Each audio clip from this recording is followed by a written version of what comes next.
On the weekend, I watched Kung Fu Panda 4 with my friends, and actually, I had a fun time. It was certainly a charming and delightful experience, so let's talk about it. The first one, I'm going to say from the positives. It was a fun experience, and it was also very funny. I really did like the jokes. I liked how it's targeted to younger and older audiences who are big fans or like the Kung Fu Panda films. If there's a film that you want to take your kids to, it would definitely be this movie. I also enjoyed the subplot of Poe's dads, and most importantly, the animation. They embraced it a lot with the action scenes, with the way they set it out. Visually great. The animation was spot on. And those are all the positives. I had a fun time with the characters. Poe and Jen, really did like them, but I did have some negatives. So the first one being that it's not the best film from the trilogy, and that is mainly because it kind of lost the magic with the memorable quotes and the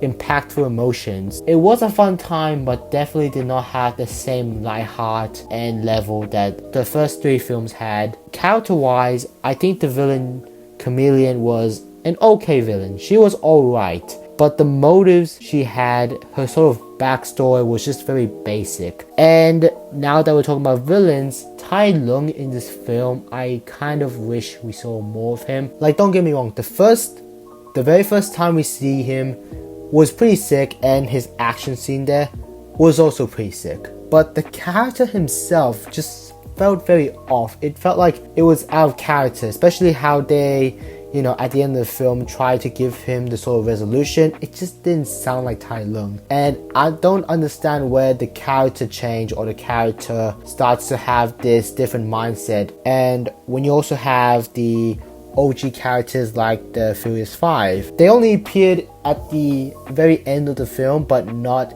in a way you sort of expected or hyped for. It felt like that when you introduce these older characters, Poe's sidekicks, the villains, it just felt like a Cameo-Fest to bring that nostalgic. And honestly, that is not my biggest complaint, because I get it. The Furious 5, I was perfectly okay for what they were getting in this film, and it was still fun to see them again. As for the villains, I also did not mind. So therefore, Kung Fu Panda 4 was not the best film out of the franchise, but was definitely a fun watch. I did like it, it was fun.